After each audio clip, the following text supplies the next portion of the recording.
Welcome, everyone. So welcome to the University of Oxford. Welcome to our first Sustainable Finance Summit. My name is Ben Caldecott. I'm delighted to host you for what we hope are going to be two very special days, two very interesting, informative days. What I wanted to do at the beginning is to tell you a bit about the summit, why we're hosting it, and what we're hoping to achieve as a result of it.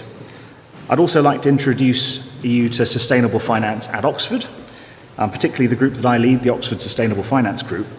But I also want to highlight some of the world-leading capabilities we have and partnerships and joint projects across the Collegiate University of Oxford. But first, I want to thank our sponsors, our supporters. So our platinum supporter, Persefoni, thank you for your support. And our two gold supporters, MFS and Ethos Asset Management. Without your support and the support of our other funders, of course, this wouldn't be possible, and nor would all of the other work that we do. So thank you for all of that support. We decided to organise this back in, I was looking at emails, I think it's autumn 2019 we decided to organise this summit. And like many events that have been organised, we were planning to do it in 2021, but it was postponed until this year.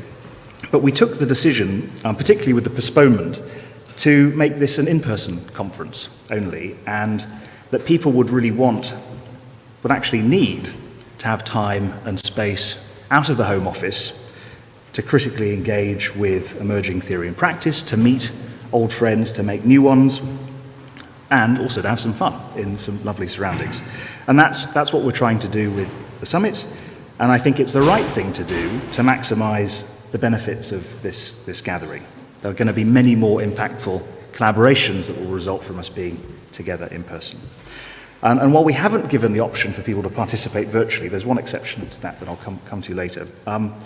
We have made a very big effort to make sure that the conference is accessible, especially to researchers and to representatives from the public and third sector. So they're heavily subsidised registrations and a number of free registrations too.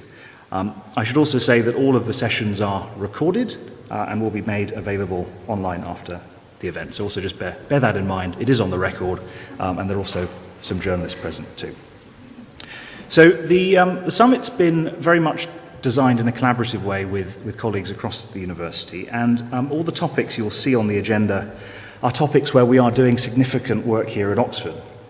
Now, what we want to do with the sessions is to give us all an opportunity, really, to kick the tires on some new ideas, some innovations that we're working on, but also many others are working on, many of you will be working on. So this really isn't about hearing a series of 3 to 4 minute marketing pitches from 8 or 10 people over a 40-minute plenary session, which is the sort of thing you see in many industry conferences, and I really don't see the point of that.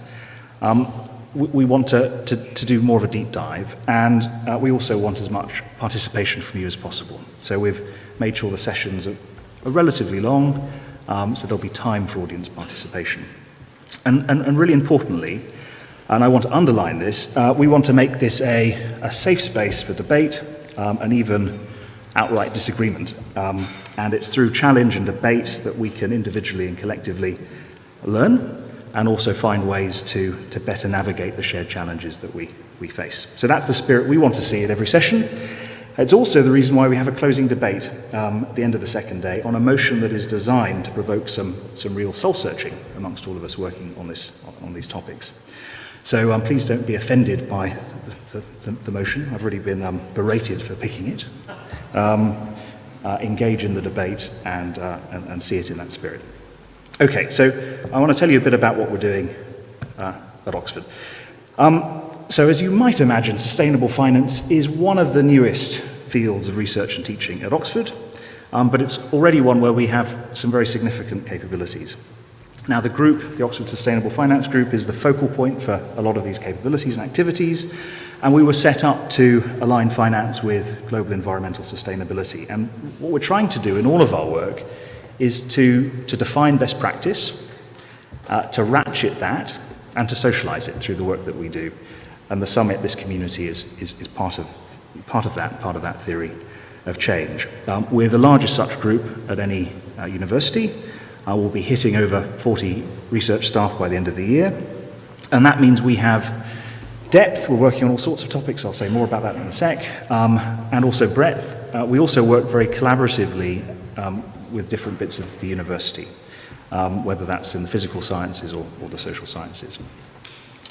One thing we lead, so a number of the team, about 6 or 7 of the team, are part of the UK Centre for Greening Finance and Investment. So this is a consortium led by Oxford that began operations in April last year as a national centre, really to bring climate and environmental science into financial decision making. And some of the consortium members I know will be here as well. But this is a very important part of the work that we do. Something we've worked on for a long time is spatial finance, the integration of geospatial data into financial theory and practice. And we've been doing a lot of work to create asset-level data sets to enable this kind of analysis. And we have this initiative. One part of that initiative is essentially to decode the real economy, sequence the real economy in a way that's analogous to the Human Genome Project. If we understand where all the assets are in the real economy, we understand their characteristics and who owns them, that opens up all sorts of analytical capabilities to understand environmental risks and externalities. So that's a big part of our work, and we have a session on spatial finance today. We also have a session on nature, and by accident, partly by accident and also by design, we will have 11 researchers working on nature finance, not all full-time, but that's quite a significant cluster. And the focal point for that is something called the Lever-Hume Centre for Nature Recovery. And this is a 10-year centre funded by the Lever-Hume Trust, again with colleagues across the university. And there's a finance track within that, a very significant part of the centre. And we'll be here focused on how to scale up capital flows into nature recovery. So how do we create the cash flows? How do we make sure they're bankable and investable? What's preventing investment into nature recovery? And a key feature of this is case study landscapes in different bits of the world, in the UK, but also in Ghana, Peru, Malaysia, where we're also working on the ground to test and trial things. So you'll hear more about our work on nature. We also, last year, established a public and third sector academy for sustainable finance. This is funded by philanthropy and is designed to provide free or heavily subsidized teaching, training to those groups around the world, central government, local government, central banks, regulators, NGOs, philanthropy, the media.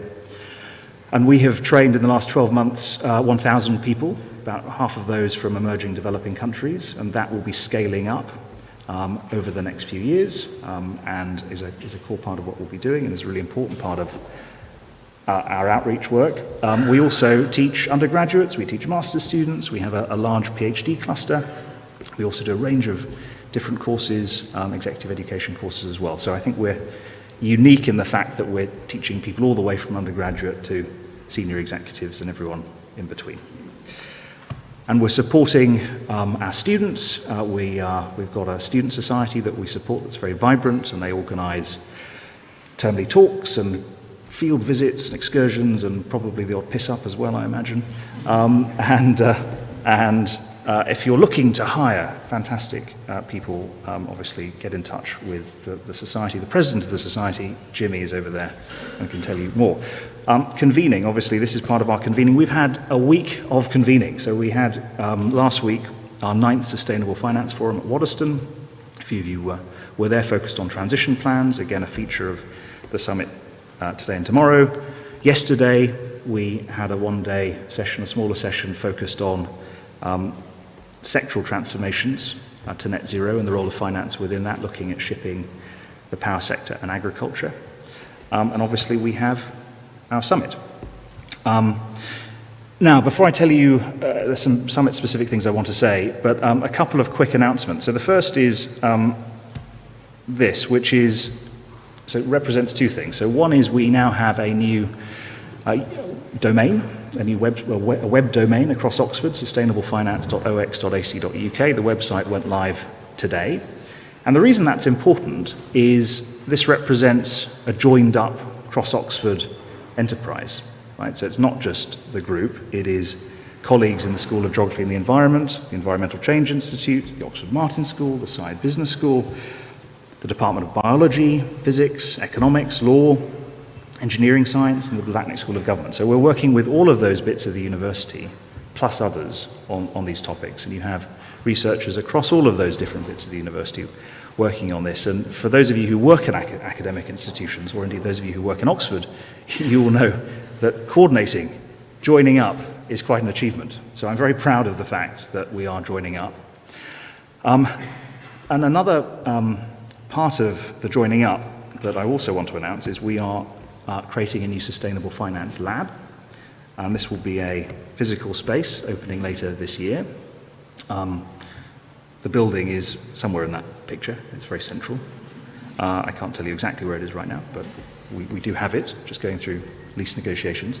And this is going to be a place where you can come together and do joint working with people at Oxford. And one of the things over COVID is that people within the team, but also partners we have, are very keen to come together and collaborate together. So through that feedback, we've decided to create a physical space where people can spend time in Oxford, whether that's a day a month or a day a week, or stay here for a few weeks on sprints and things. And we're going to be co-designing that with different partners. And our first founding partner is the Financial Conduct Authority. So the FCA have been involved from the very beginning, and we'll be announcing other partners in the autumn. So if you're interested in the lab and spending more time in Oxford, then come and find me. And of course, we're trying to get you to spend more time here, and one way we're doing that is showing you some of the loveliest places we have on offer at the university. So we're here in the examination schools. This is where students do their exams. So it has some sort of, and submit their PhD theses and things like that. So it has sort of mixed memories for people depending on how they feel about their courses. And you'll see the Divinity School, the Sheldonian, and the Ashmolean. And of course, you'll be in this wonderful place. And now it's a bit cooler. You'll hopefully walking around will be a bit more pleasant. So the schedule. So there are QR codes apparently on. I can't see one, but I think they're out there, where you can get more information on each of the individual sessions and get the bios of all the speakers in the session. So please use that facility. There are 2 changes on the first day that I'm currently aware of. One, unfortunately, is that Sabine Morderer, for reasons out beyond her control, can't make it today. So Henna Ash, who is the Deputy Director General Markets at the Deutsche Bundesbank, is going to deliver her speech virtually. So that's the only virtual contribution we have over the 2 days. And then Arnie Stahl, transport issues, I think, can't make it for the session after lunch. So those are the only two changes I'm aware of. And so the other thing to mention, so that we've got three parallel sessions in the afternoon from 4:30. All the parallel sessions will either be here or over there, I think. But for this one, the third one will be downstairs. So if you want to go to the spatializing transitions in sustainable finance session, ask where it is, but it is downstairs. So we've got a jam-packed agenda. Look out for the QR codes. Have a look at the further details. As I say, we're going to close with this debate. One request and 2 admin requests. So one is on the second day, people chairing and speaking at sessions 10 and 11. Please, can you finish on time, because people will need to head over to the Sheldonian for the closing debate. The other administrative thing to mention is that you should wear your lanyards, because that will determine access to dinners and venues and things like that. So if you don't have your lanyard, you'll be in trouble. So keep them on. And I'm setting a very bad example, but I will put mine on. Okay, so final thing. We are going to do this again. So these are the dates for 2023. And again, forward planning, 2024. And again, 2025. So we've booked all the same big venues, and we want to, I think, build out a kind of add events either side and make it a bit more of a kind of a festival of sustainable finance or something like that. So please save the dates, and we will be obviously looking for supporters to make sure that we can do these. So again, if you're interested, please get in touch, including if you're interested in organising side events as well.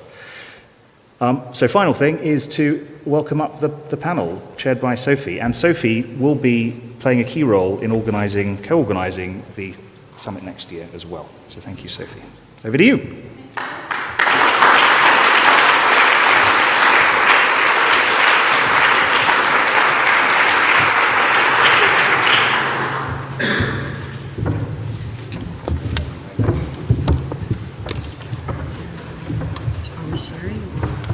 Sharing, otherwise one of us has not got one.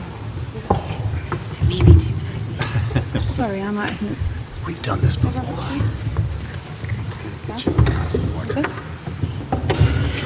Hi everyone. Can everyone hear all right? Is that... No? Can everyone hear all right now? Yes. First challenge over. Thank you, Ben, and thank you all for braving train strikes and COVID spikes and cancelled flights, and it sounds like a really bad Dr. Seuss poem, that, but to be here with us, and not to mention the heat wave. There is nothing like a heat wave to focus our minds on why we are here. I don't need to tell anyone in this room that the temperatures that we've seen in Europe this week are more than just an inconvenience in getting to conferences. And this conference is therefore intended to be more than just an opportunity to gather and pat ourselves on the back and talk about how wonderfully everything is going. There have been a huge amount of progress over the last 12 months in terms of pledges and press releases, but the world is on fire and we need to start the real work. And hopefully the panels over the next couple of days will allow us to look really carefully at what that work needs to look like in order to be impactful and meaningful. That was a lot more depressing than I intended it to be. I'm sorry. Don't be depressed. There is a wonderful panel here who will give a far more nuanced overview of where we are on sustainable finance than I have just done, and I will introduce them in a moment. Before I do, I just wanted to say that all of the speakers are very keen to make sure that they're addressing the topics that you guys want them to address. So I'm going to put out to Q&A in the middle of this session, not at the end, so just keep that in mind. I will open it up for questions to make sure that it's as interactive as possible. Now, to throw down the Sustainable Finance anchor and tell us all where we are at the moment, I am very pleased to introduce our panel. Desiree Fixler, Chair of Venture Capital Focused Non-Profit Venture ESG. Tim Mohin, Chief Sustainability Officer at carbon accounting software firm Persefoni. Jahn-Madell, Director of Global Stewardship at 500 billion-ish asset manager MFS.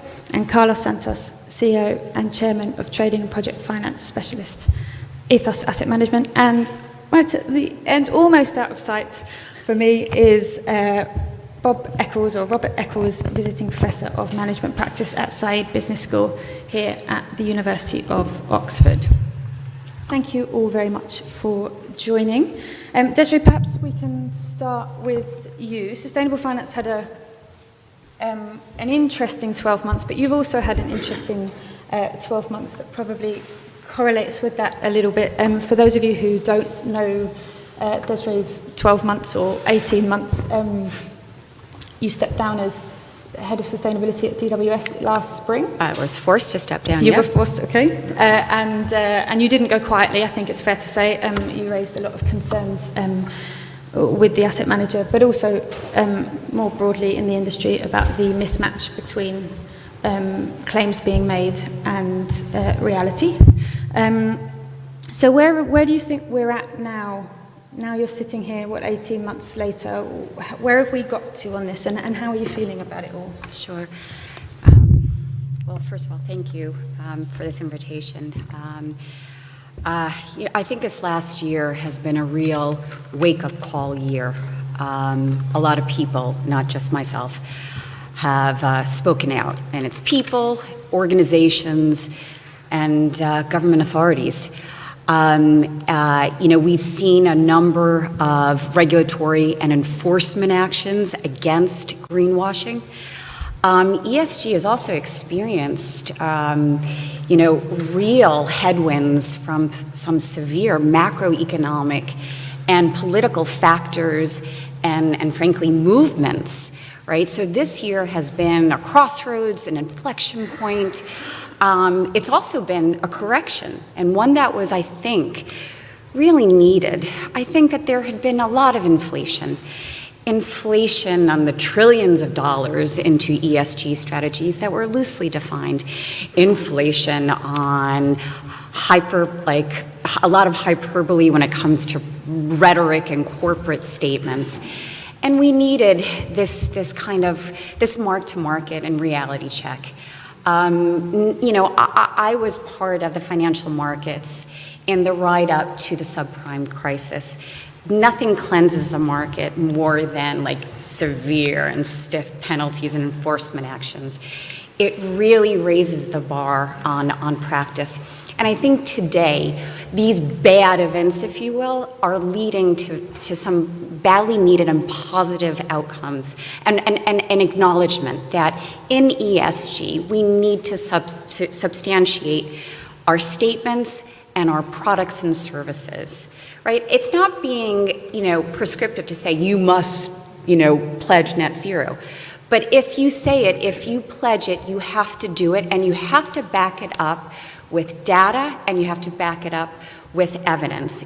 As examples, you can no longer, with the left hand, pledge net zero, and with the right hand, finance new, fossil fuel projects, right? You can't say you're all about diversity and inclusion and have little, gender or underrepresented minority representation on your board and not disclose, right?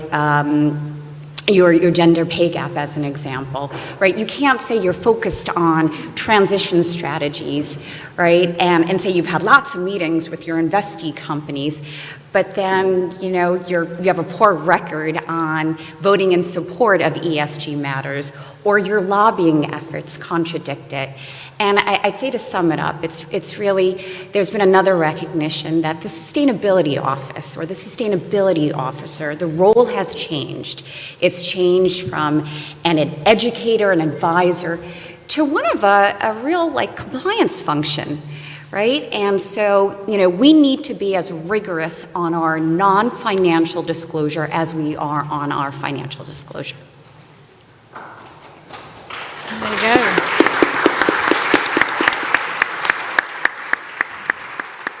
Of people agreeing there.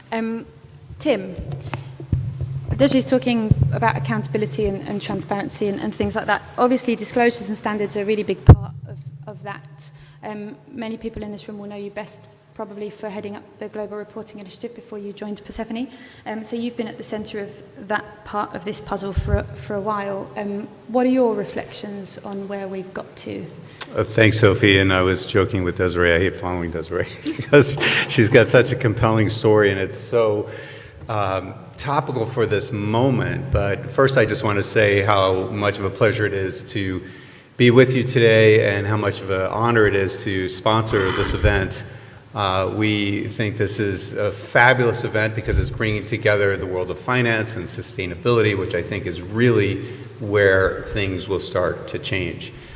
We also are hosting our Sustainability Advisory Board here, led by the one, the only Bob Eccles over here. And if the Sustainability Advisory members could raise their hands just very quickly and show us who you are. We have a phenomenal group, I don't think they're all here yet, that advises Persefoni and kind of keeps us on the leading edge of this world of sustainable finance. A little bit about me, as Sophie mentioned, I used to run the GRI, the Global Reporting Initiative, which is the largest sustainability standard by adoption rate, but that wasn't my first job. I've been in sustainability for probably 35 years, since before we had the term sustainability. And in all of those years, I've never seen a more dynamic time than right now.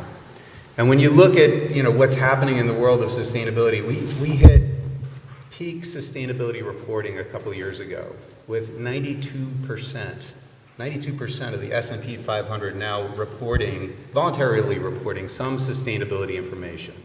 Most of those companies are using the GRI.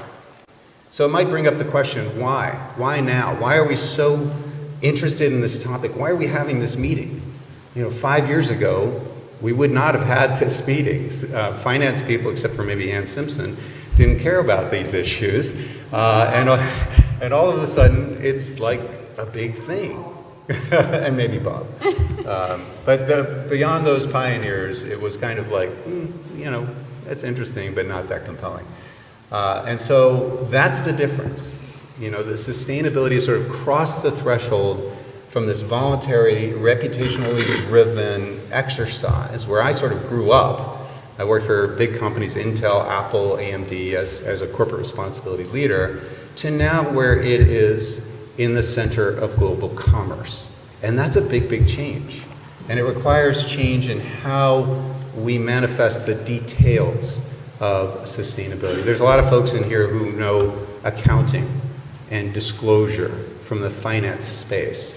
And what we're learning now is how to do those same things with environmental, social, and governance issues.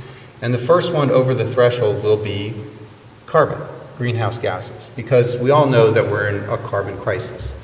And this is really starting to become felt in financial circles. Carbon risk is financial risk. And if we're going to do something about it, we have to get the homework right. We have to do the accounting well, we have to do the disclosure well, and we have to get it consistent, reliable, and comparable across the world. And as Sophie mentioned, I was sort of let's say on the front lines of the standards wars for the last few years. And I've got the scars to show it. But what we're seeing right now is in fact a great convergence, and it's wonderful. We have the new International Sustainability Standards Board announced at Glasgow in Scotland, the COP meeting in Scotland last November, which is phenomenal.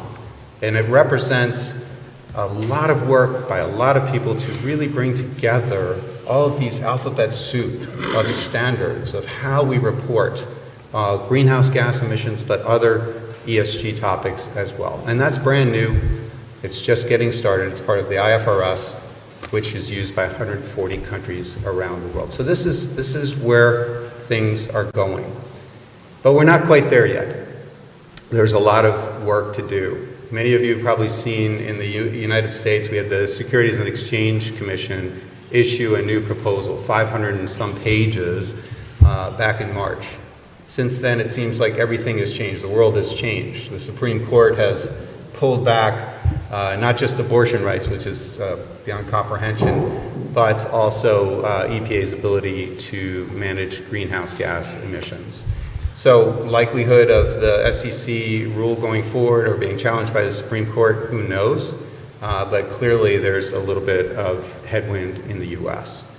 But here in Europe, we have the Corporate Sustainability Reporting Directive, which is apparently moving forward quite quickly. The issue that I see going forward is whether or not we will really have one globally consistent standard. And again, as a veteran of these standards awards, I can tell you that there's a little bit of ego involved, okay? So it's annoying when we try to measure the same thing in slightly different ways. In fact, it works against our own objectives to try and improve that very issue. We are in a climate crisis. We are in an accountability crisis. If we don't get this right, if we don't remove the ego and compromise to get a single, globally comparable, consistent, and reliable way of measuring and reporting greenhouse gas emissions, we will be working against ourselves. This is on us. This is right now. This is happening. The SEC is open for comment. The ISSB is open for comment. The European Union is open for comment. That's all this summer. So I think all of us out of this room should go forward and say, let's get it right this time. Thank you.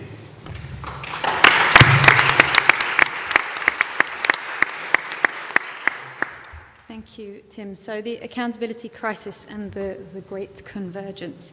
Interesting stuff. Carlos, can I jump to you now? Because a lot of this conversation around greenwashing and disclosure and accountability is a conversation about public equities and large cap corporates and all of that stuff. You're more on the project finance side. What does it look like from your perspective? No, good morning, everybody. My name is Carlos Santos, right? How I was presented. I'm CEO of Ethos Asset Management and founder of the group. It's a massive honor to be here today. And I would tell that one of the major points, that I would like to bring to the conversation is pretty much related with this question. And it's pretty much related with the question why. A lot of these changes that we are seeing with the sustainability, and we talk about the regulation that we need to have with the ESG, and that is obliging the companies to follow it, when you focus on the regulation side, the companies and the market feel that, okay, I need to change it because it's mandatory. But one question that is not clear, but is a fact in numbers, is for the companies, it's more profitable to do it. And when I talk about it, I would like to go a little not 12 months ago, but let's go 12 years ago. The University of Chicago was, of course, leading the world in terms of theory of management and was telling what is the focus that a company should have. And the focus was clear, should be on the shareholder, right? And should be on the profitability that each shareholder could take from a company. 12 years later, the world understood that, in fact, the focus of each company cannot be more the shareholder, but the stakeholder. And we have proofs of that. We have, for example, BP, when they have the scandal in Mexico Gulf, right? When they knew very well that if they continued to extract oil on the quantities that they were, in the end of the day, they will have a natural disaster. But they didn't. And the result was what? The result was they thought that even with the risk reports telling do not do it because it's too risky in environmental point, the board of directors told, let's do it because on the short term, I will make enough money to compensate any problem that we face in the legal term. What obviously happened was the market stopped them. And when the market stopped, it means that even the focus on the shareholder was not enough to survive on the long term, to be sustainable. And when you talk about this, immediately you understand that on the last 12 years, we start to see this change from the world that was focused on the shareholder profit to the stakeholder benefits. And when you talk about the stakeholder benefit, what I'm telling you is, you have clear numbers that prove, and we talk clearly about this now, that companies with ESG that are on the stock market, they have a higher market value than companies without it, right?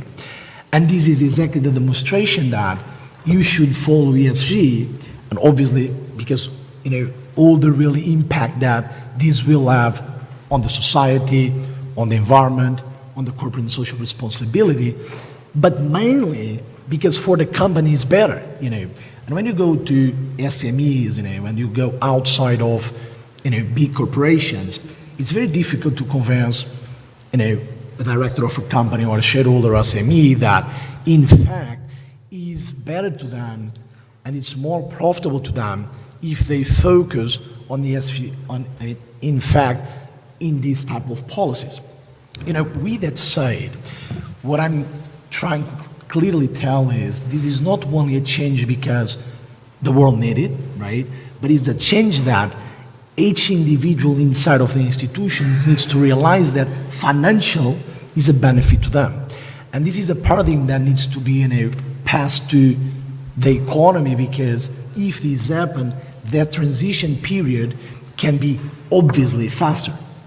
With that said, obviously that on the financial institutions, you can easily understand that they have a mandatory rule on this transition. Why? Because if you go directly to the economy and you tell you need to change because it's good to the world, nobody will change. But if you tell to the investors that you need to allow your clients to change, the situation is different. Because if each individual that wants to raise capital knows that I will only eligible, I will only be able to apply for a finance or for raise capital if I fulfill this type of green policies, in that moment in time, immediately you create the endogenous system that the market needs to change if we want to raise the capital.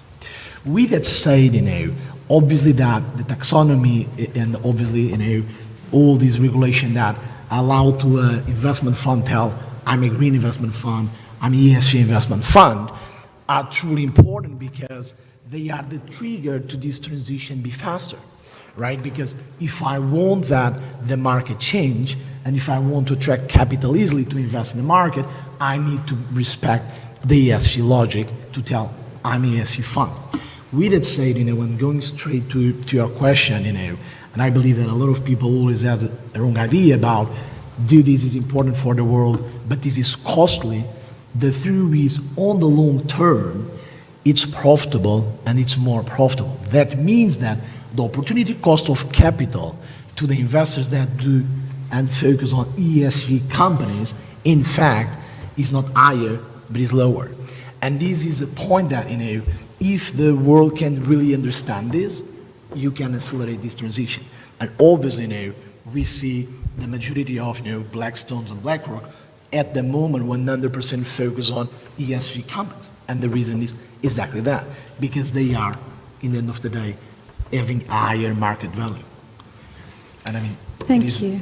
So it's cost of capital, access to capital. Can I ask the audience a question? Don't be shy. I want a show of hands. I'm gonna be a troublemaker, just to get a sense of sentiment in here.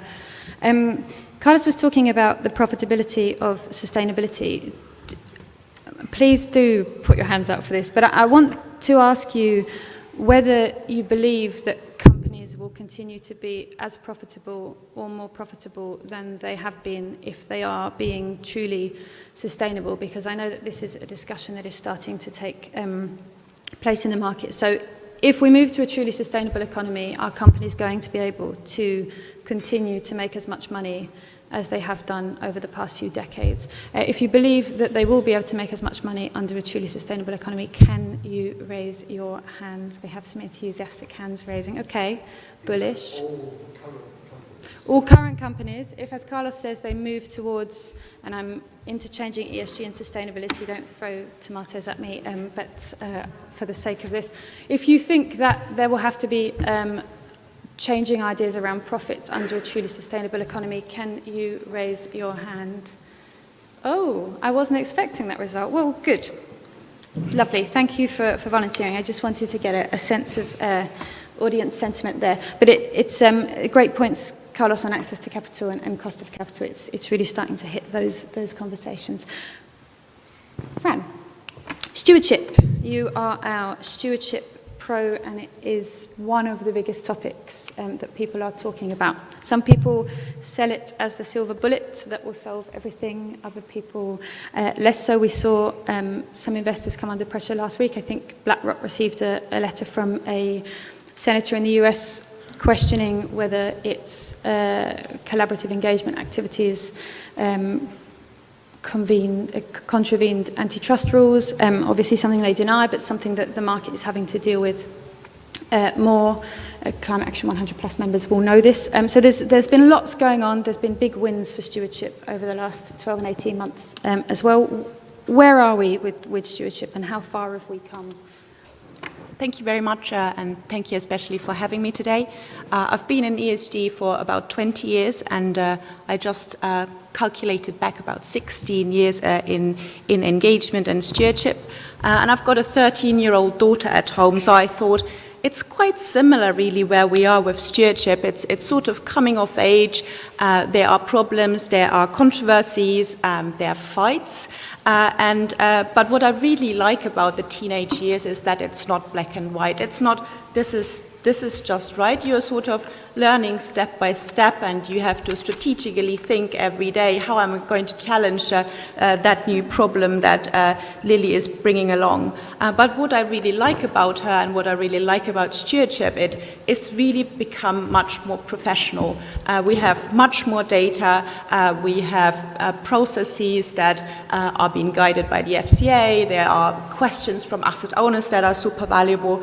So we have a framework that we can operate in. We make ourselves more accountable. So another point that I always raise with Lily, make yourself accountable for what has gone wrong, and we can really start again tomorrow in thinking about how we can fix that. So I always liken stewardship to a tango, 2 steps forward, 1 step back. And when I spoke to Sophie earlier, I said 12 months, looking back 12 months isn't really enough for stewardship. So if we look back to 2006, it was all about changing ratings for companies when we engaged with them. Now it's really about understanding analysts' investment theses, getting into that investment thesis, challenging, particular problems, say, for example, about the transition plans, and then proposing outcomes to the company, really thinking about what are milestones that we can ask the companies about, and then measure that impact over time, while not forgetting what our agency is, and that we can only achieve these impacts if we are collaborating across the investment manager as well as asset owner world. So I think outcome is the biggest change that has happened since 2017, since Climate Action 100 was founded, and really understanding that if we're pulling together in the same direction with slightly different questions, with slightly different focus points, then we will achieve what we have set out to do. From an external perspective, I also think quite a lot of the whys have changed. So ESG in general, not just stewardship, has become much more mainstream. It is acceptable to talk to the CEO, to the chairman, to the non-executive director on boards about ESG issues, and they want to know what our pressing questions are. We talked to a non-executive director of a European energy company a little while ago, and she stated the intelligent questions that we get from investors like yourself, they are our canary in the coal mine. They are showing us where to go next. So I think that has really changed, that because stewardship has become more professional, that we are being listened to much more. And then, of course, regulators are coalescing around this. So we've got Singapore, we've got the SEC, we've got the FCA, and many others who are really driving their asks to investors and encouraging that greater level of accountability, and similarly to our clients. I suppose from a client's perspective, because MFS is focusing primarily on engagement, we do not like to exclude companies, we do not like to wash our hands of anything in terms of challenging, in particular, hard-to-abate companies and companies that are facing challenges with regards to climate change. Clients need to understand that we're really working hard to push companies along. And in terms of what I already mentioned, collaborations, there are going to be much more. We need more collaborations that are focusing on emerging markets in particular, but there's also an improved focus on sectors. So the stewardship questions are far less formulaic. We, for example, are looking into the power utility sector at the moment as well, and there are so many granularities, for example, with state regulation in the US, as opposed to, how, for example, an ENGIE would operate in Europe with the current conditions we have. Data availability is much improved, and sometimes I wonder why we are not so incredibly happy that we are having holes in climate data, because nobody talked about those even 5 years ago. And then the increased frameworks that wonderful people from Climate Action 100, Science-Based Target Initiative, the Transition Plan Task Force, and so forth are putting together are making it much quicker, smarter for us to ask the right questions. And then I wanted to give a plug also for our fixed income team, which in the broader stewardship world, I suppose there is still a lack in focus on these other asset classes other than listed equities. So we are collaborating with the fixed income team. So sometimes listed equity as well as fixed income will run the engagement calls with companies and are driving across the capital chain that we have at MFS the right questions forward. Sometimes the fixed income will do it themselves or even join collaborative bodies. Internally, I think what's really important is to think about hearts and minds. How can we carry, the one that, and I let you in on a secret there, I have everyone in the company on a spreadsheet, and I put their hearts and minds on a scale of 1 to 10. So I really want them to move up. So if somebody is on a 1 or 2, I will give them much more attention than the ones that might have already moved up. And it's so wonderful when you see teams moving, like the utilities team that is potentially perceived as the dirty sector with regards to their colleagues, that they're being proud of the work they're doing. So that's it. I'm very proud of my daughter, all the challenges she brings, as well as of our stewardship efforts, and more excited to see what the next 12 months will bring. Thank you.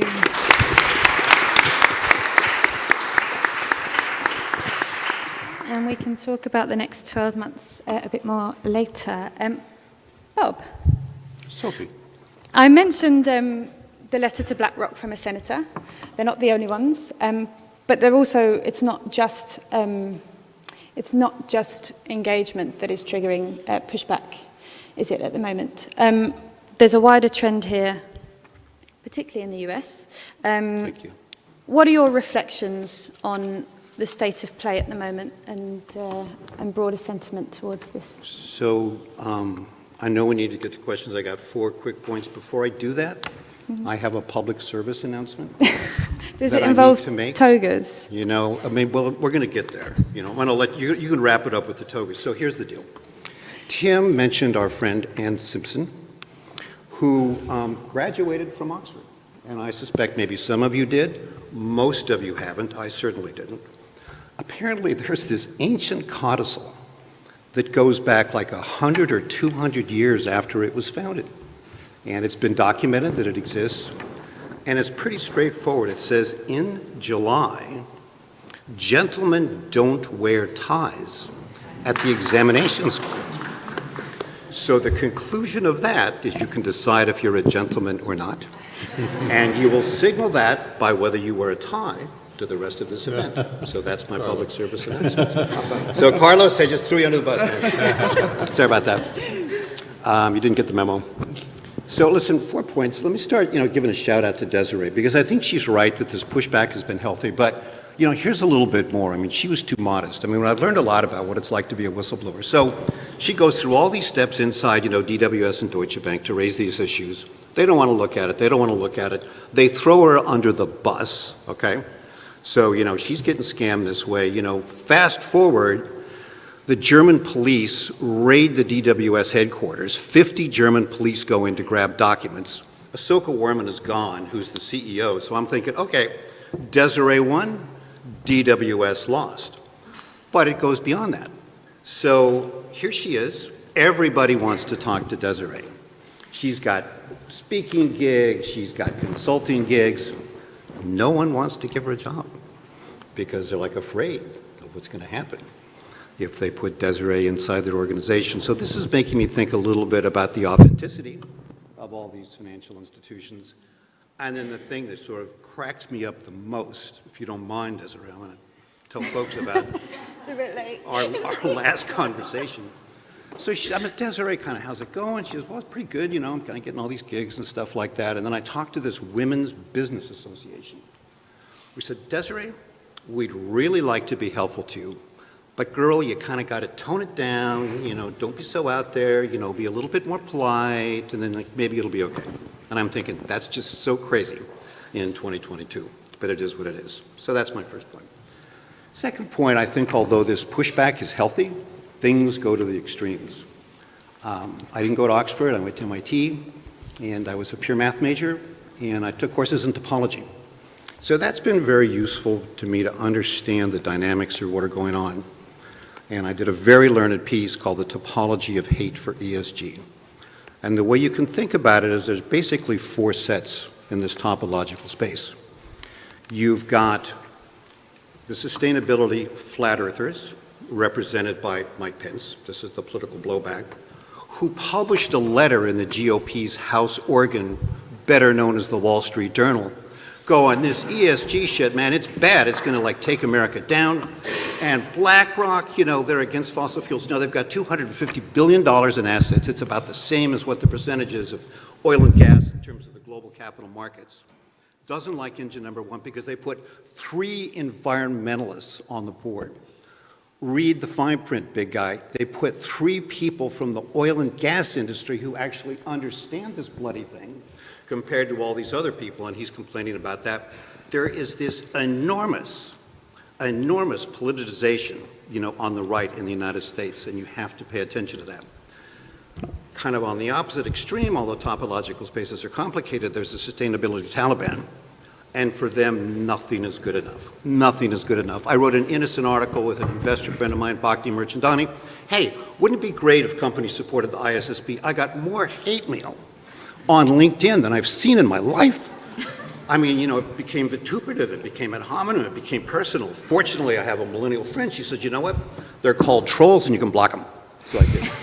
And I know who these people are. So you've got the sustainability Taliban. It's like, you know, double materiality or bust. In fact, even that's not good enough. I want contextual materiality. They're like having these arguments with angels on the head of the pin while the rest of us are trying to get on. You got the sustainability flat earthers. Both of them are being fed by the subset of sustainability advocates when they go into becoming sustainability opportunists and they greenwash, whether they're companies or whether they're fund managers, and there's a lot of that going on. So they're like feeding these extremes. So you've got this kind of cauldron, this boiling cauldron going on. And then I'm like one of these because I'm old, I'm 71. It's like, man, I can't do with this, so I'm a sustainability pragmatist. It's never going to be perfect. You know, what do you need to do? Focus on the material things. Single materiality is good. You know, let's support the ISSB. Tim's touched on the things. Let me just build on that a little bit. It is exciting. Expect a lawsuit. Expect it to go to the Supreme Court. Who knows what's going to happen? The Chamber of Commerce has already said they're going to sue. The Attorney General of West Virginia, from the coal state of Joe Manchin, 1.8 million people, you know, blocks everything that Biden tries to do. One of the theses to block this is the First Amendment. Wrap your arms around that somehow asking companies to disclose on climate and carbon emissions is violating the First Amendment. I mean, you can't make this stuff up, okay? Then you've got FRAG. I'm not as enthusiastic about the process at FRAG as Tim is. I've talked to a lot of folks. 14 standards were issued. Process hasn't been great. Not clear, you know, what this process is for how they select the chair. Kudos to them for the double materiality. Like, I'm good with that. But what I'm waiting to see is whether or not FRAG, with its standards, is going to want to collaborate with the ISSB on its standards. And a shout out for the ISSB and for the home team. One of the reasons I'm so enthused about the ISSB is a former colleague of Ben and mine, Richard Barker, is on the inaugural board. So watch the space between the SEC, probably be suits. Default will probably in the United States be the ISSB. And I hope FRAG can kind of collaborate on this global baseline. Just for anyone who isn't familiar with all of these wonderful acronyms, FRAG is the European effort on disclosure standards. European Financial Reporting Advisory Group, which is a Belgian Crown corporation, which is advisory to the EU, and I can get into that in a lot of detail, but I know you don't want me to. My last point, a little bit out of the blue. So here's an interesting thing to think about. Last year I did this, this year, big project on private equity. Interviewed, 100 people, GPs, LPs. KKR started a Sustainability Expert Advisory Council. I'm the chair of it, so I've got a sense as to what's going on in private equity. 10 years ago, ESG, like, what is it? 5 years ago, yeah, it's a due diligence questionnaire. The leading LPs and GPs, they have woken up, and smelled the coffee. And so I think that there is a tremendous opportunity in private equity. $7 trillion in assets. It's going to double over 4 or 5 years. Right now, the focus of my piece is ESG. I think the more interesting thing is that it could be the engine of transformation. There was an interesting piece that Tim sent me about, kind of khaki investments, not green. So I'd look into it, and when you look at some of the things that are going on, it's very interesting. There's this wonderful woman that I met. I don't know if she's here. Cornelia, are you here? Are you here, Cornelia Gomez? She may show up at some point. So she was. There's a hand waving at the back. Cornelia? How many So people do can you Bob remember, embarrass do you in remember one me, session? Cornelia? I never know if you remember me or not. I remember you, Cornelia. I remember you. So when she was at PA Partners, she started something called, and pardon my French, Cornelia, Initiative Climat International. And it's brilliant. So this is basically doing is setting standards for private companies owned by GP firms, by private equity firms, to report in. They started the North American chapter. Chair of that is Elizabeth Seeger of KKR. But she's also joined the International Sustainability Standards Board, which I think is interesting to show you kind of how they're putting together. I think they're putting together the A-team in the ISSB. So watch the private equity space, because if they really are authentic about it, question mark its early stages, but thanks to Cornelia and other references that are going on, ESG data convergence, blah, blah, blah.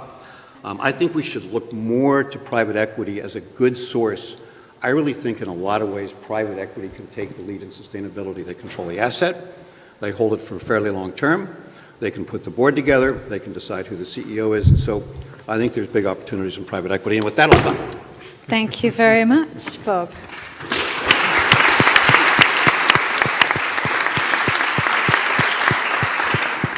Right. So, asset class is a big topic of many of the speakers. This is stewardship moving into fixed income. We've got SMEs, project finance, the potential for private equity, but more broadly, wake up year for sustainable finance, enforcement stepping up, BaFin, SEC moving on that stuff, convergence of data standards. And I think importantly also, Fran and Desiree, you both touched on the fact that this is moving into different places within companies. So from an investor side, this is moving from a marketing role to a compliance role. And then within companies themselves, access to senior management when it comes to stewardship, which I think is a really important part and a really important development. Now, hands up if anyone's got any questions, or is everyone feeling shy? Has coffee not kicked in This is yet? what he does. He always sits in the front row like you did the other day to be the first one. I know your game, sure Mike. that we don't just take questions from the front row, because there's quite a few far back. We've got one question over here, and we've got a question from you. We got mics running around. Yes. So the lady just 2-3 rows behind you, I think. If you want to say who you are and who your questions are, and can we keep questions quite tight, please, because it would be good to have plenty of time. Hi, Sarah Barker from Ellison. We talk a lot about ISSB. I'm struggling to hear you. I don't know if anyone else is. Is that mic on? Or am I just being deaf? No, okay. Might be easier if I hold it. No? Okay. I feel like I'm licking an ice cream or something. Sarah Barker from Ellison. We're talking about ISSB, which is obviously IFRS created mechanism. We're talking about the SEC's disclosure rules. Where's FASB in all of this? Who's the organisation that develops the GAAP accounting standards that American companies apply? Okay, thank you. I'm guessing that's just can we take Anne's question as well, and then we'll go over to FASB. Tim, FASB, and can someone get a mic to Anne? Short answer, nowhere. FASB has defined their role as financial accounting, full stop. Not a chance. And it is really difficult for the SEC because they delegate the authority for standard setting for financial reporting to FASB. And so what do? And I think my colleague Christina can actually speak much more detail to this, but they've actually written out a lot of the standards in the proposed rule, and they've referred to the accounting procedures in the greenhouse gas protocol as the underlying accounting that goes into those disclosures. So I'm very concerned about that. I don't know where it's all going to go, because that is, in fact, the delegated body for financial standard setting in the largest capital market. There we go. Anything to add on that? No, I mean, and it's interesting because, basically FASB, as Tim said, is just in charge of accounting. But the thing that's called the management discussion and analysis, the SEC has direct authority over that, right, through the Division of Corporation Finance. And so An irony in all this is that, if the U.S. were to adopt some kind of, reporting standards, the MD&A would be a good place to put it. And as far as I know, no country in the world under IFRS has mandated the management commentary. And when you look at the ISSB guidance, it says it wants to have it in basically an integrated management report. So it's kind of complicated what's going on, but I'm not sure what's going to happen to this rule in the first place, as Tim said. Okay. Anne? This is a very funny arrangement. Anne Simpson, and I sit on the steering committee for Climate Action 100+, and I recently started working at Franklin Templeton. So that's who I am. My question is, what are the 3 reasons to be cheerful? Because the hand-wringing and the complications and all that jazz doesn't get us anywhere. I was just saying to Rob, fine words, butter, no parsnips. I would love this event to identify 3 things that we together can actually do in a practical way to drive this forward. Because you know what? A lot of this is a backlash to success and to progress. Exxon, we've won 5 massive votes in a row, and Engine 1, bless their cotton socks, won those votes at Exxon because we've got a community of 70 trillion of ordinary working people's money lined up to make the system work better in their long-term interests. So what are the 3 things that should be done to move this all forwards? Whether it's the political backlash, the complexity, and also, just as a little side comment, I don't think this is a compliance issue. The compliance people have a job. The big shift, which is really fabulous, is this becoming part of investment strategy. And that's why we have everyone's attention. The compliance bit follows that, but we can't use the compliance mindset to get where we want to go. Money talks, and this is the people's money, and it's moving. So what are the 3 things we all need to do to get this, really cracking and moving off to the next step? Thanks. Okay, I'm not going to ask you each to name 3, but I am going to ask you to name 1 or 2 things. Desiree, can we start with you? Sure.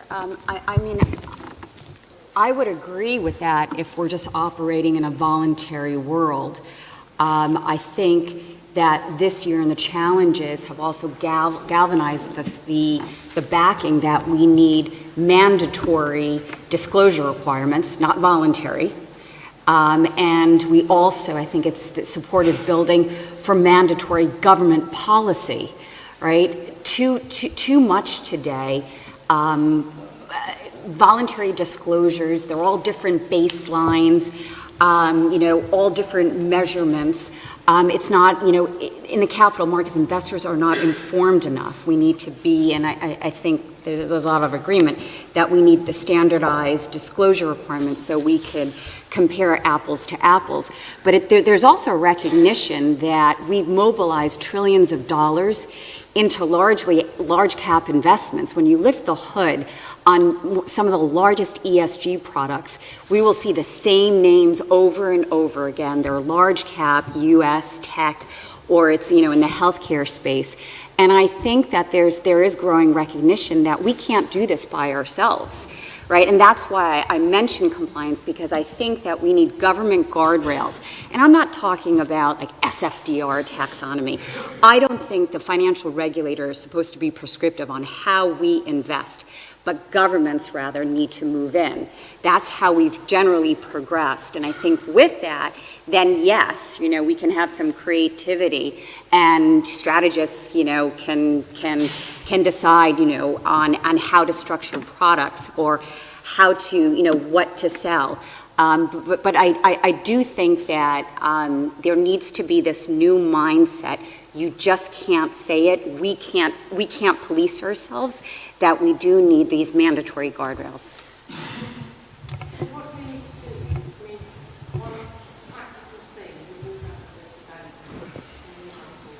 I think we have to stop. I think we need to change it. This isn't going to be that practical, but we need to change the incentive structure. We are right now rewarding process. Process is the product today, right? It's become, so much of what we do has become bureaucracy, right? We congratulate ourselves for initiatives and pledges. Just because you hire a sustainability officer or create a council, or make a net zero pledge is not the same as an outcome. Just because you're engaging with companies is not the same as making an AGM motion or lobbying, to the public sector for the change that we need. And I think we need to call that out, that we have to stop paying for just administration and bureaucracy and actually change this whole incentive structure. Companies need to reflect that on actual performance, action, and outcomes. It's a word I'm hearing a lot already this morning, and it's not even noon. Tim? Very, very quickly. So I already said harmonization, done. The other one is accountability, and that is something Franklin Templeton and any other financial services firm can do. We had GFANs, 450 financial services firms, 130 trillion of assets under management, all commit to a net zero future by 2050. That was fun. We got a lot of press. Yay. Who is actually being accountable for this? We are in an accountability crisis. I think it was wonderful to say that. It's really hard to do that. And as states, and there's 44 new state laws that are either in the books or being proposed across 17 states that are punishing financial firms for taking these stands. So now it gets painful. Now you have to stand up and say, well, what is the progress to that goal we made back in November of 2021? I mean, it's not that long ago. That's what Climate Action 100 does. They have the 10-point scale for evaluating your net zero claims. We need to be accountable. Just on accountability and on Bob's point about Desiree, within the accountability, is there something that institutions can be doing to support or ensure that there's some safety for whistleblowers or colleagues and peers that want to come out and challenge what's being done? Because this is obviously an issue. We know that there are lots of people within institutions that aren't comfortable, but it's not a very easy thing to do, as Desiree will vouch, to come out and challenge those things. Desiree, do you have a view on anything concrete that institutions can do or anyone else can do to safeguard and make it a safer space to challenge each other? Look, it comes down to, you remember back in the 90s when Clinton was running, James Carville said, or the Clinton motto was it's the economy, stupid. Today, when it comes to ESG and sustainability, it's governance, stupid. It's all about governance, right? The security of the CEO, the C-suite, not relying on consultants, not relying on a head of strategy, but to be secure, to say, let's mark this to market, let's not deny, let's have an open conversation. And there are some firms that are well led, and there are some firms that are frankly really poorly led. This is going to be a weird quote that I'm throwing out there, but and I know it's going to be controversial, but Lloyd Blankfein, the former CEO of Goldman Sachs, rumored to have said, the best traders aren't right more than they're wrong. They're simply quick adjusters. They're better at getting right when they're wrong. And that's what we need, is this mindset to be secure, to say sometimes you know what, we messed up, we screwed up, right? Or, we just, we didn't focus enough, we didn't see that, we didn't plan for that. It's okay. Today we live in the world of, I don't know if it's director and officer insurance fear or litigation fear, where there's so much more fear today than there was when I started in investment banking in the 90s. And we need to readjust that and get more comfortable that debate and speaking up doesn't mean that there's litigation. That's actually the protection for the firm. Fran, do you have anything to Sure. answer? The one positive to directly answer Anne's question is, if you look at the proxy season that's just finished, I suppose there was a huge amount of new transition plans. Now what we have to do, we have to understand those transition plans. Where do they sit on the sectoral pathway? What do we need them to do to understand the delta that they're still outstanding? I suppose going back to the fear, I think that will be bridged if we're thinking more long term. If we think 10 years out and we have that space to debate in terms of our investment theses and the goals we are setting, then that fear disappears in a way because you have that space, and then create momentum with companies where you would like them to go. And in terms of what else do we need to do, I think we need to focus more on emerging markets and smaller and medium-sized companies, private equity, as we had before. Interesting. On the point about Exxon and engine number one, it was a big win in some ways, but there would be some people that say that cost millions of pounds to get 2 or 3 board members on the board of 3. 3 out of 4 who were competent. But it is just... That is crazy. But it's not that... It shouldn't be that big a win, should it, to have 4 or 3 what was being described as competent board members on Exxon. Oh man. But it does show the size of the challenge, and it puts it in context. But I think I'm being a killjoy, but I think it's slightly alarming that it costs that much money to get the right people on the board.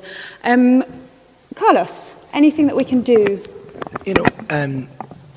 In this panel, clearly, obviously, I'm CEO of financier, right? We do project finance. I'm a little, let's tell, on the other side of the table, right? And obviously, I cannot talk on the same on sustainability, but I can talk how can I be convinced to invest in sustainability. And I fully agree with the point that regulation is mandatory. Unfortunately, it is. Because, some people don't want to go there no matter what. But one point I know that between 2012, when we start to do project finance, that every single dollar we put between these last 10 years, let's tell, $10 billion in project finance, that 7.5% of our decision depends of the project invest or have some ESG policies. What I'm telling with this is the day in 2012 that I imposed these, let's say, criteria of decision was not the day that some regulator entered in my office and told you need to do this because you are doing wrong, if not you are busted. No, it was not that. It was the day that I could see by numbers that I was making more money because I was respecting ESG policies. And this is everything. The market value go up by perception. We talk about traders. It's a random walk, but it's a random walk that depends on a pure thing, expectation. And this is where, in a very humble way, I tell you that exists a massive disconnection between the companies and the regulatory entities. Because the companies do not like to be forced. But if they understand by numbers that they will make more, that when they come to me, because they respect sustainability, they will have capital in a better price. In that day, they change, because they see on a number. And this is, the question was, I think, very important, that is, in a practice way, what can we do? And it's that change of narrative that is mandatory. Because we can put regulation, when you go to the market, and we will continue put, penalties in the institutions, in that massive corporations, but at the end of the day, it's $1 billion of penalties. What is that? It is nothing for them. But in the day that they see that they can make more, if they follow that, this is mandatory and critical. And on the long term, this is easy to prove, because you can exist on the long term. I gave the example of BP. We have Tylenol in the US when they were selling to pregnant ladies pills that they lost the babies. And they knew that this is happening. They have the information enough on their risk reports. But why they sell it? Because they knew that on the short term they will make so much money that their bonus in the end of the year is higher. But if they understand that they can be more profitable and sustainable, be here on the next 20 years, this is what any shareholder or any board member want. And this is, in my position on the other side of the table, is I changed it when I felt aligned not because it was mandatory, because it was much before, but because I was making much more money in this way. And obviously, for that change of narrative, you have to have, first of all, a government obviously taking a position, because if not, the private sector will not per se go there. But this is one of the points that the academy is critical to have the capacity to pass that message. And this is a point that I mentioned superficial before, but I think that this is the beginning to be effective, because with regulation, you will continue to have the same problem, because in the end, it's a question of how much would I pay if I don't respect. And in the end, I make more money if I don't respect. In that case, I don't do it. It's the calculation that is done. Yes, that is the hard reality. Bob, I'm conscious of time. Let me put this in a British phrase so that you know we're communicating with each other. But first, let me say, you're right. We should recognize we have a sense of agency. The British phrase is, I'm done and dusted. Did I get that right? With the sustainability Taliban? We took care of them. So I'm now focused on the sustainability flat earthers.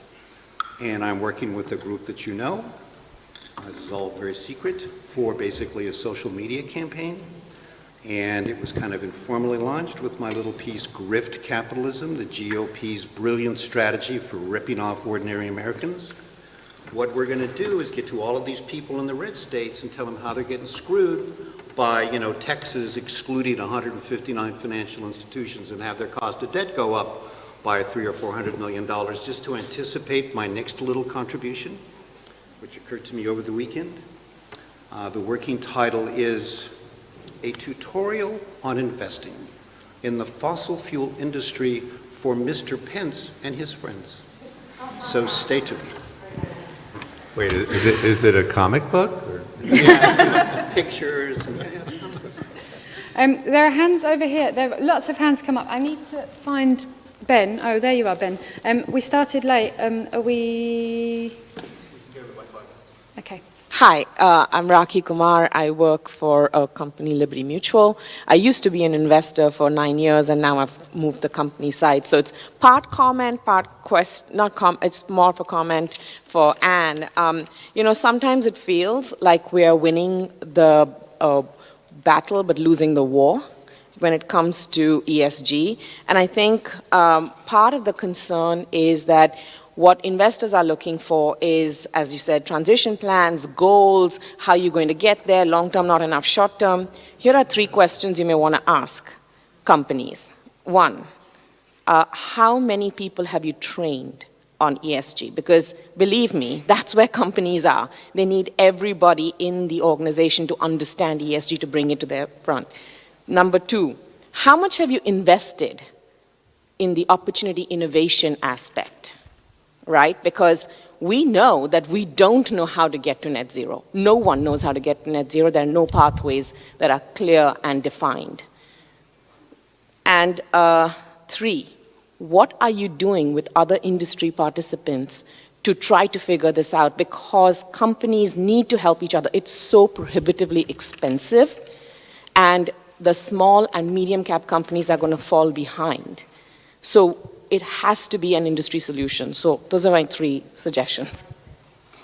Thank you very much. That collaborative corporate work is, well, Mike has his hand up, but there are lots of people behind you, Mike, that don't ask questions as often as you do. So can the gentleman in the middle? Oh, the guy in the tie. The other guy in the tie. Ben, and you okay? Ben's going to take his off. Go ahead.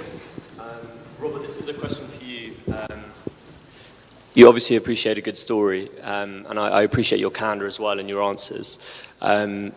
I am from the Foreign Office, and I previously worked on COP26, and we were doing lobbying with countries around the world. And one of the really interesting stories was the power of a good story, and actually saying to countries, here's an example of a similar size economy or country, and maybe an energy transition example that they'd done that actually encouraged countries that they could do this. And the question I have for you is, building on the point made by a colleague about optimism on private equity, that's really interesting, but I wondered if you had an example in the private equity space that could encourage us and make us optimistic about actually the power that could come from the change you described in your opening speech.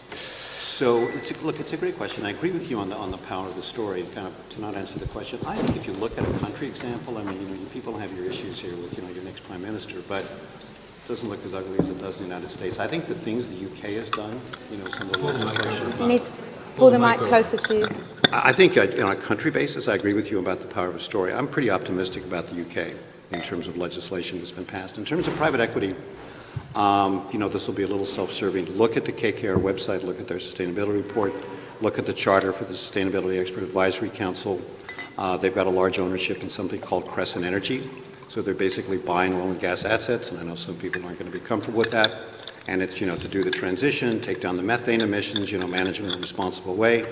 People are concerned, that these assets that are getting spun off by the big oil and gas companies kind of go into private equity and disappear. I think Carlyle is doing great work. My friend Megan Starr is the one who started with CalPERS, the ESG Data Convergence Project. I think Apollo's doing interesting things, Blackstone. So if you look at the big private equity firms, EQT, out of Stockholm, Towerbrook, which is based both here and in New York, it's a B Corp. There's a lot of examples that you can look to. The key thing is that there's like 8,000, private equity firms, and I'm talking about the big guys that have got most of the assets. The challenge, it's kind of what Rocky was talking about. You need to have that, spread out to the entire general partner community. But when I was doing my research, I talked to a firm, down under that was like $1 or $2 billion in assets. They were extremely sophisticated in what they were doing with carbon. So it's not a size thing. I think it's just a commitment thing. So I'd take a look at all those firms. Thank you. We've run out of time, so I'm just going to ask you to close if I can.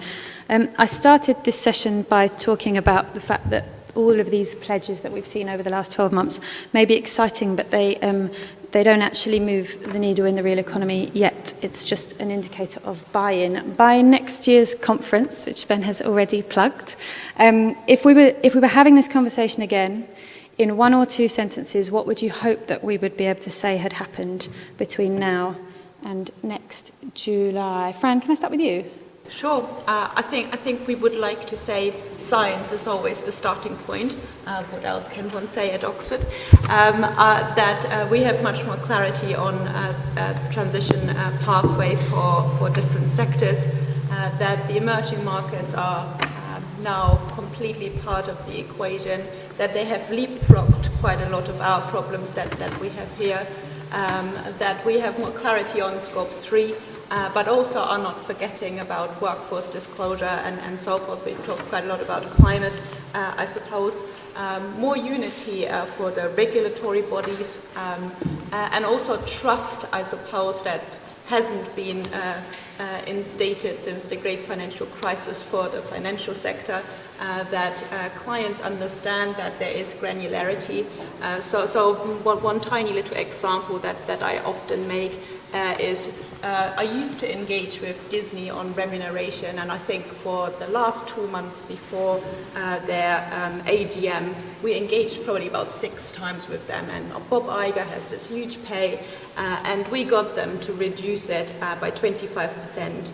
And we had already submitted our against the remuneration report vote, and then because they've changed it so substantially, phoned us on the day of the AGM, told us what had changed, and then that they're pleased that we amended our vote. And if you look at that from a client perspective, they didn't see in that instance how much work had gone into it, that there was an impact on the pay, that there was recognition on that there's something wrong, and also follow-up engagement post the remuneration vote, where we were pressing further that it needed to be reduced further. But just to illustrate, not everything is always in the numbers. You need to listen, you need to ask the good questions as asset owners, as FCA, regulatory bodies. It's just not black and white, but 50 shades of green. Desiree, next 12 months? I just hope there's further alignment between aspiration and action, that their companies feel the pressure to report out data and evidence of, as an example, net zero pledges. We've got to tackle the fossil fuel question, right? It's not good enough that we're identifying subsets of our portfolios that are carbon light, right? There's an elephant in the room, and I'm not telling people what to do, but I am saying, you know, if you've pledged net zero, you can't deny that we have to tackle, right, where the majority of our platform's emissions are coming from, and they're coming from like carbon-intensive sectors and companies, largely fossil fuels.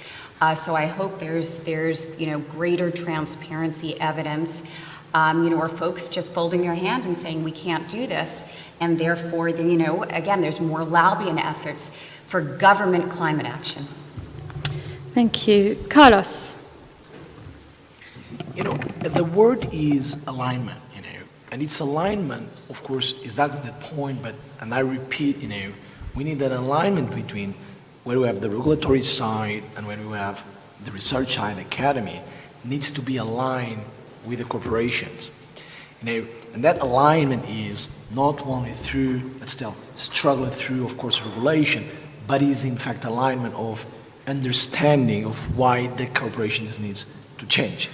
And for that, you need a clear channel of alignment between the public sector, the government, that needs to obviously be fully aligned with the financial sector, because the unique motor to be able to make all the economy and corporation change, no matter what, will be the financial institutions. And for that alignment between the governments with the financial institutions will be the key to, in fact, be able to accelerate this transition. And this is, the word that I would like, to see, and the event that I would like to see on the following months, that was this change of mentality of we need to apply to change, but in fact prove by simple numbers that are easy to prove that it's possible to change, because we'll be better for all the sides. This is a win-win change. Bob, 2 sentences, please. Global baseline for carbon reporting, real progress in private equity, real progress with my social media strategy, and most importantly, by the time I get done with my social media strategy, I will know what this thing called TikTok people keep talking about is. So that's my goal. Thank you. Tim, final words, your hopes for the next 12 months. Perseverance, resilience, and optimism. We're 8 months out from COP26. We're 7 years out from the Paris Accord. We're decades out from the Kyoto Protocol. I've seen this roller coaster, this accordion squeeze. You have to persevere. You have to be based on optimism. There are headwinds, but we have to keep going. Okay. Fran does have a point, by the way, that if there is anyone from BaFin here, they should come for me and Ben, because this is a sustainability conference and we didn't talk about social issues, and I'm sorry, we will talk about them throughout the rest of it, but we focused very heavily on the energy transition. All that's left for me to do now, because we are behind time, is to say a massive thank you to our speakers and to the audience for so many good questions.